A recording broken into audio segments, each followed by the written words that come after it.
Your world.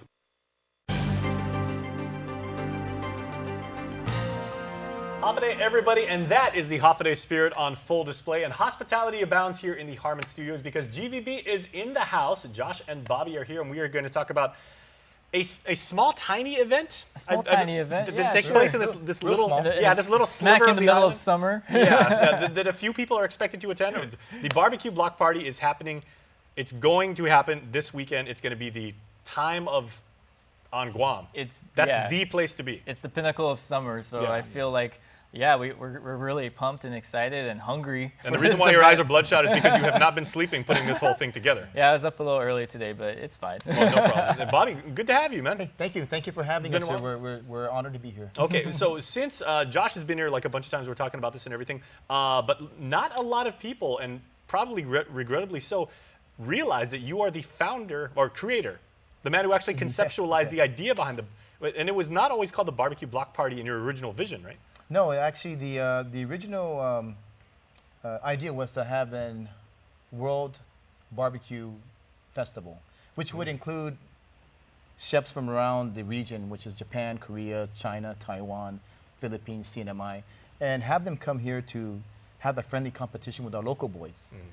When I brought the idea to GVB, it kind of took on a new shape and form, which was really great, called the Guam BBQ Block Party. So it's now drawing over 10,000 people every year. So yeah, it is a really small event. And there is smoke that covers every single high-rise hotel in Tumon, and that's a good thing. It is because a you get great those thing. smells of barbecue for like at least 6 hours and everything, and you want to cover yourself in that smoke because that's a true mark of hospitality here. Right, exactly. And it's nice to see all the visitors come together just down into the streets of Pleasure Island and Tumon and just interact with our local community, which is what it's all about, right? We want them to see that we love to barbecue, we love grilling, and we love our food here, so we want to share that with them. Right, we wanted the idea was to have our tourists come into Tumon, enjoy the barbecue, and go home smelling like smoke, just like you said. Exactly. You can't get that smell off you when you go to the airports. That's a badge of courage. It is. And you want to be like some of our other coworkers and basically not bathe for days and have that smell like cover you and everything. But that's a completely different topic. So. Okay, but the global theme continues because you are actually bringing in an internationally renowned musician to actually entertain us and make us feel at home. Absolutely. We are bringing in a young gentleman. He's 15 years old. His name is Evan J. De Silva from Singapore. And this kid is so phenomenal on the ukulele. When I watched him play, my eyeballs turned white.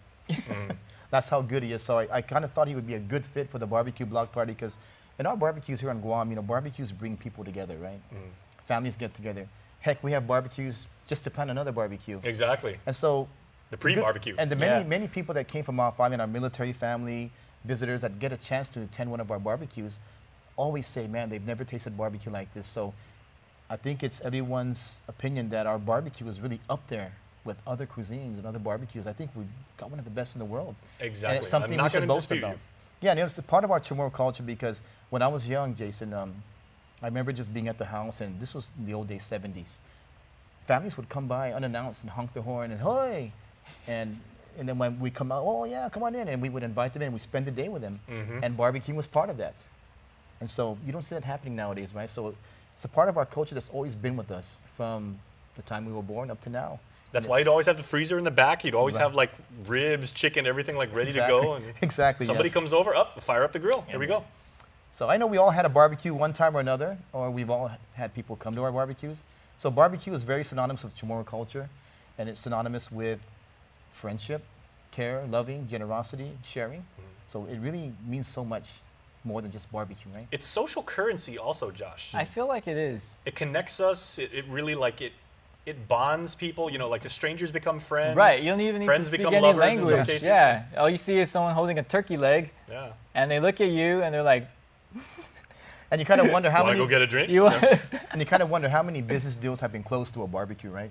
As opposed to playing golf. There you go. That's true. Absolutely. That works too for the corporate crowd and everything. But definitely, you break bread, or in this case, break ribs with somebody. Right. Yeah. And in this case, it's you chicken. can close a deal that way. Chicken, pork, and beef. Those are the categories that we'll be seeing. Okay. So. Well, we talked a little bit, Josh, last time about the fact that there will be 8 competitors, right? 8 competitors, yes. Can you give us an idea of who they might be? Yeah, absolutely. So we have the returning champion, which is Mezcla.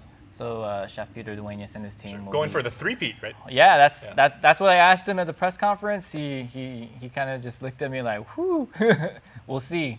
And also we have Asu Smokehouse that's returning. We have Guam Community College. All those competitors actually won one of those years when BBQ Block Party a few years ago. And those guys have all the energy. Those are the young bucks. Yeah. They're so passionate. And they're super creative. And they're hungry right now. They're hungry. Yeah. Yeah, and then also we have Outrigger, Team Douglas, Dusatani, and then also Guam Barbecue Company and Sea Grill that will be competing. So I'm interested to see Dusatani and Sea Grill, considering that literally is their backyard. So they may have some sort of like home court advantage. Right, exactly. That's their territory. Yeah, they're just 100 feet away. Yeah. And you know, with the judges, we don't know who they're going to be, but we know that a few of them are going to be certified. Kansas City. I think it's a Kansas City barbecue. Yeah. Judges Association. And those guys know barbecue. Right. They know how to judge. Yeah. They have all these criteria they use.